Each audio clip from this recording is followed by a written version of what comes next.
चाहे कीर्तन कथा का दायरा है, इस विच भी एक हौमे पनपदी पई है कि इन्ने लोग मेरे पिछे आ। संत कहो, महंत कहो, राजनेता कहो, लीडर कहो, कोई बंदा इस धरती के खिते च जिहड़ा है उन्होंने अपने काम दे विच किसी दूजे बंदे की जरूरत जरूर है। अगली बेनती कि इस मुल्क अंदर खास करके भारत विच बादशाह नूं कई बारी परमात्मा नाल तुलना दे दित्ती गई तो उस दे दर ते लोग फरियादी हुंदे सन। ते जदों असीं पुरातन हिस्टरी नूं पढ़ने आ ते कई बारी चिट्ठियां विच इत्थों तक लिखिया मिलदा है, राजे नूं रिज़क दाता, प्रजा पालक, जहां पनाह, हर दो आलम शाह तक शब्द वरदे। ये सारे शब्द इत्थों तक कि राजियां नूं लोग भगवान कहन लग पे। ये भगवान है, इहदा दित्ता असीं खाने पे आ। ते लोकां दी शब्दावली विच पै गया कि प्रजा पालक, रिज़क दाता, अन्नदाता, शहनशाह।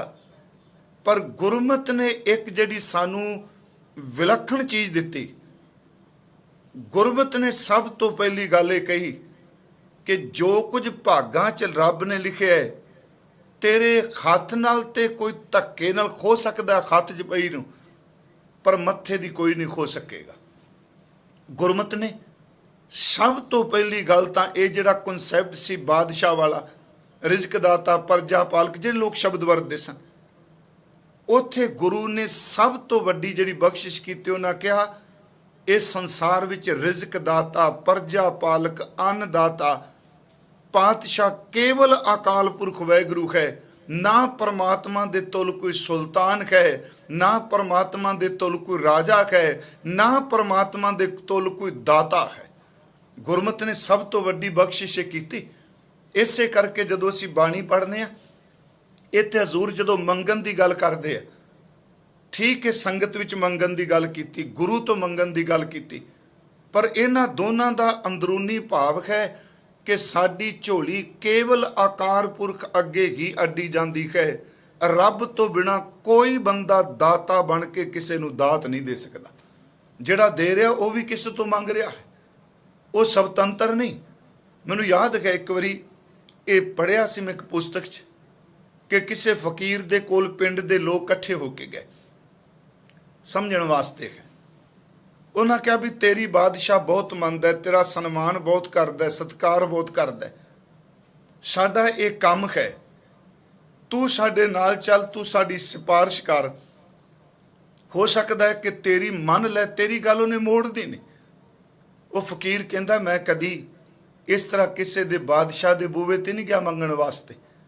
वेखो मेल मिलाप होना होर चीज़ है, पर लालच तो बिना संसार च विचरने इन्ने लोग मिलते आ, पर अंदर की बिरती ये ना होवे कि जे कोई मैनूं मिलिया तो मैं तरले मार के इहदे तों कुछ लेना है।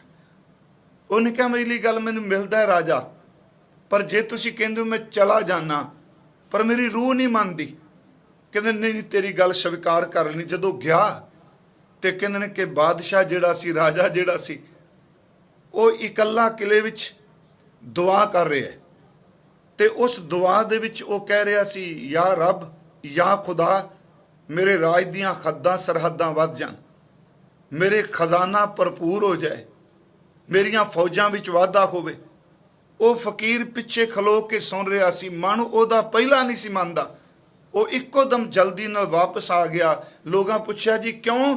कहंदा मेरी रूह तो अगे भी नहीं सी मानदी, पर अज मैनू होर यकीन पक्का हो गया, जिदे कोल आपां मंगना है खुद मंगता है, ये किसे तो मंगदा पिया है ते इहदे तो क्यों मंगना? जे सिफारिश ही करनी है आओ मैं उस रब अगे करना वा जिदे दर ते ये राजा भी मंगता बन के बैठा है। गुरमत ने, मैं हुण बाणी चों अगे अर्ज करनी, गुरमत ने दाता केवल पार ब्रह्म परमेश्वर नूं मन्निया कि रिज़क देण वाला।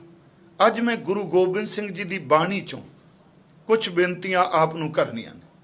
सब तो पहला कि जगत मंगता है, फर्क इन्ना है कोई झोंपड़ी च बैठा मंग रहा है, कोई 100 गज के मकान च मंग रहा है, कोई 200 गज के मकान च मंग रहा है, कोई सच ये वे कि वड्डे वड्डे फार्म हाउस च बैठा मंग रहा है।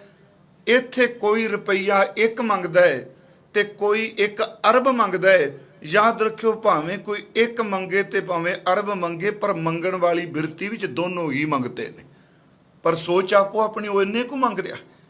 हजूर सच्चे पातशाह जी ने बाणी च कहा, सारा संसार मंगता है, दाता सिर्फ केवल अकाल पुरख वाहिगुरू है। मैं थोड़ी जी होर ये बेनती करा, यही कारण कि गुरमत विच जिहड़ा पातशाही दा कंसैप्ट है, इस विच किसे राजे नूं हाँ किते किते शब्द पातशाह आए ने, उमराव आए ने, पर रूहानी तौर ते गुरु ग्रंथ साहिब जी दी बाणी ने किसे भी राजे नूं पातशाह शब्द रब दे तोल नहीं वरते। उन्होंने कहा साडा राजा, देखो कबीर साहिब जैसा महापुरख बनारस की धरती ते रहिंदे ने, ते जिथे गढ़ है ब्राह्मणों का विद्वानां दा, सब तो ज़्यादा विरोध भी उसका है। उन्हों का एक बचन है, उन्होंने जिक्र किया लियाकत का, जदों उन्हें कहा भी ये जुलाहां का मुंडा है, ये अपने को गीत लिख लिख के बोली जा रहे, तो उस वक्त कबीर साहब जी ने एक बचन क्या कह लगे, गल सुनो मेरी, तुहाडी तरह मैं चुंझ चर्चा नहीं कर सकता, करांगा भी ना।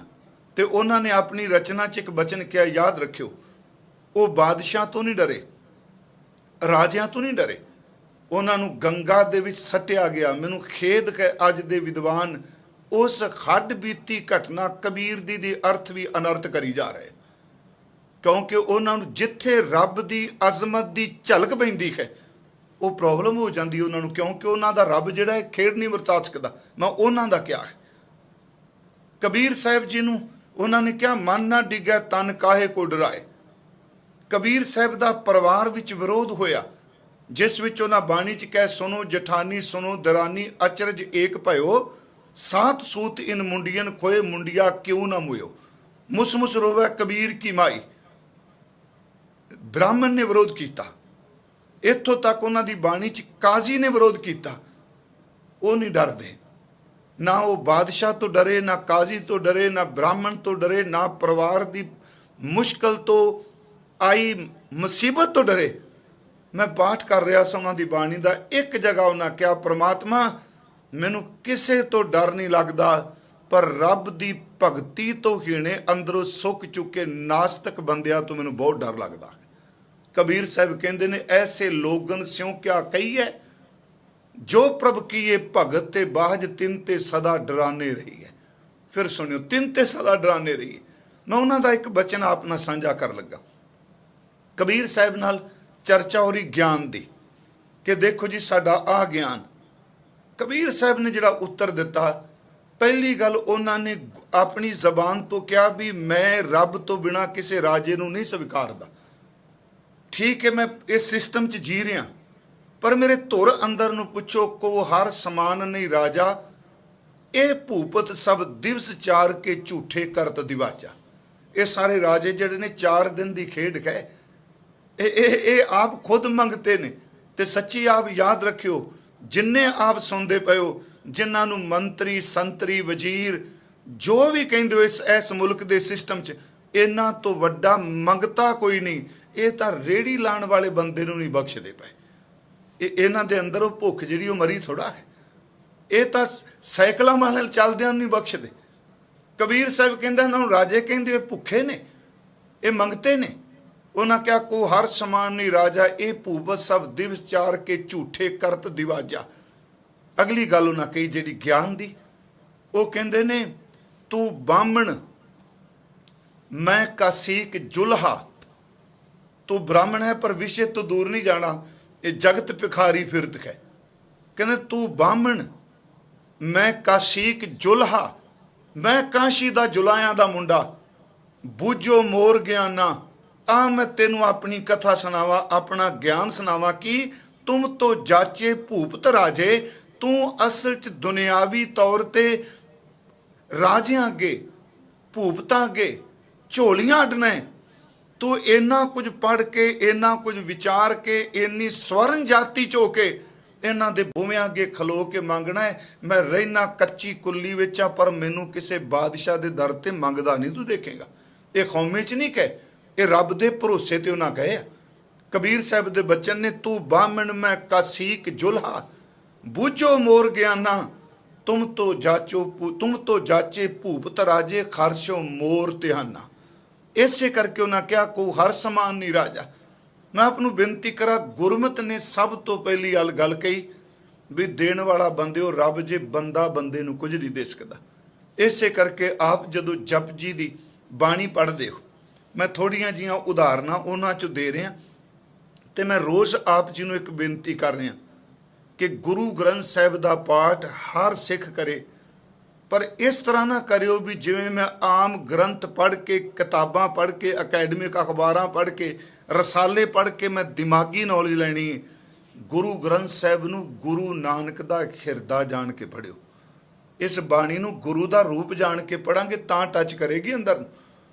हजूर ने उत्थे बचन किया, कहंदे ने असीं पंजवीं पौड़ी पढ़ने, एक बचन आउंदा है जिहड़ा कि जे खौ जाना जगत भिखारी फिरता है सबको दाता राम। मैं सिर्फ अद्धी तुक पहला अर्थ कर रहा। जे खौ जाना, जे मैं जान भी लवां, आखा नाही मैं बोल नहीं सकांगा, कहना कथन ना जाई, तेनू बोलिया भी नहीं जा सकता। ते अगे महाराज कहंदे आ वैगुरु गुरा, इहदा पाठ गुरा नहीं, पाठ है गुरा। गुरा दर ते हे गुरु जी, सतगुरु जी शब्द वरता। गुरा एक देह बुझाई, ये गल मैनू समझा दे कि सबना जियां का एक दाता, जगत भिखारी फिरता है सबको दाता राम। गुरा एक देह बुझाई, सबना जियां का एक दाता, सो मैं विसर न जाए। सब जग फिर मैं देखिया हर इको दाता। देखो दाता सिर्फ अकाल पुरख वाहिगुरू, उस तो बिना बाकी सारे मंगते हैं। वो पार ब्रह्म परमेश्वर सब दा रिजक दाता का, सब नू दाता दे रहा है। हजूर सच्चे पातशाह जी ने गुरु नानक साहब जी ते इत्थों तक बचन किया। मैं अगे थोड़ी जी अर्ज करनी है, बाणी विचों अज भी किड्डे किड्डे वड्डे बंदे, शक्तिशाली बंदे, ताकत वाले बंदे जदों झोली फैलाते आ रब दे दर ते फैला रहे, ते मना फिर तू ओहदे तो मंग जिहदे तो ये मंगदे पे आ। हजूर सच्चे पातशाह जी का एक बचन हुंदा है, पिरंदा ना मैं तां शब्द वरत्या सब, सब को दाता राम। पिरंदा आ जिहड़े पंछी ने, ना गिराह ज़र, गिराह दर्थ हुंदा कट्ठा करना, गंठ बननी। कहंदे ने आसमान ते बैठे कोई पंछी अपने आलने विच कुछ भी बन के नहीं रखा, उन्होंने कोई अकाउंट नहीं, कोई उन्होंने पोटली नहीं, कोई उन्होंने स्टोर नहीं, कुछ भी नहीं, रात खा के सुते आ। मैं अपने मन को समझा रहा सही गल जी, रात खा के सुते आ जां अपने आलने चाहे आ, ते सवेरे सच एव सब तो सवखते उठ के रब का शुक्र पै करदे आ। महाराज कहंदे ओ मना तू तो इंसान है। आ पंछी परंदा ना गिराह ज़र, दरख्त आब आस कर, पानी ते बैठिया पानी, वैगुरू दरख्त ते बैठिया पानी आंदा सहारा, दिहंद सूई, इन्हां नूं भी वही दाता दे रहा है। परंदा ना गिराह ज़र, दरख्त आब आस कर, दिहंद सूई, ते महाराज कहंदे आ एक तू ही, एक तू ही परमात्मा, सिर्फ एक तू दाता है जिहड़ा सब नूं रिजक दे रहा है, तेरे तो वड्डा होर कोई दाता नहीं। दूसरी गल, लैण वाले खत्म हो जाते हैं, देण वाले ने कदी नहीं जाना। जिस दिन की सृष्टि बनी है पता नहीं किन्नियां को पीढ़ियां खप चुकियां ने, पर परमात्मा के घर च टोटा नहीं। ताई गुरु जी ने क्या देंदा दे, लैंदे थक पाहे, जुगा जुगंतर खाई खाए। जुगा जुगा तो ये जीव जिहड़ा परमात्मा का रिजक पुंचदा पिया है, ते सच एवे कि इहदे अंदर घर च उहदे च कदी टोटा नहीं आया, क्योंकि